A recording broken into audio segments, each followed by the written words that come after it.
Hi అందరికి, ఈరోజు ఒక అద్భుతమైన పండు గురించి చూపించబోతున్నాను మీకు. ఇది లక్ష్మణ ఫలం అండి. ఇది తినడం వల్ల మనకు హెల్త్ బెనిఫిట్స్ చాలా ఉన్నాయి. మన బాడీలో ఇమ్యూనిటీ పవర్ పెంచుతుంది, క్యాన్సర్ కణాలను తగ్గిస్తుంది, బీపీని కంట్రోల్ చేస్తుంది. ఇది పండే కాదండి, దీని ఆకులు తీసుకొచ్చి వాటర్లో మరగబెట్టి తాగడం వల్ల కీమోథెరపీ లాగా పనిచేస్తుందండి. ఇది ఈ పండుని ఇప్పుడు కట్ చేసి చూద్దామండి, లోపల ఎలా ఉంటుందో ఏంటో అనేది చూసేద్దాం ఒకసారి రండి.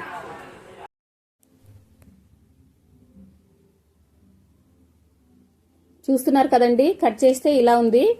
ఇది కొంచెం కాయలా ఉందండి, అందుకే కట్ చేస్తున్నాను. పండు అయిన తర్వాత అచ్చం సీతాఫలంలానే తినొచ్చు, జ్యూసీ జ్యూసీగా బాగుంటుంది. కాయ కూడా ఏం తక్కువ కాదండి, అంతే టేస్టీగా ఉంటుంది. కొబ్బరిలాగా ఉంటుందండి, అచ్చం కొబ్బరి తిన్నట్టే ఉంటుంది. ఇది చిన్నపిల్లల నుంచి పెద్దవాళ్ళ వరకు అందరూ తినొచ్చు. ఈ మార్కెట్లో ఈ పండుని మారుపేరుగా క్యాన్సర్ పండు అని కూడా పిలుస్తున్నారు. మీకు అందుబాటులో దగ్గర ఎక్కడైనా చెట్లు ఉంటే తెచ్చుకొని తినండి. ఇది మనకు రామఫలం, సీతాఫలం, లక్ష్మణ ఫలం అని 3 చెట్లు ఉంటాయండి. వాటిలో మనకు సీతాఫలం అనేది ఒకటి తెలుసు.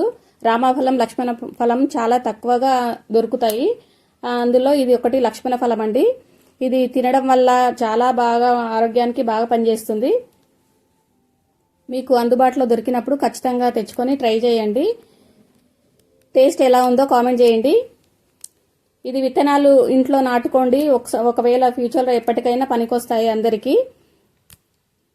Thank you.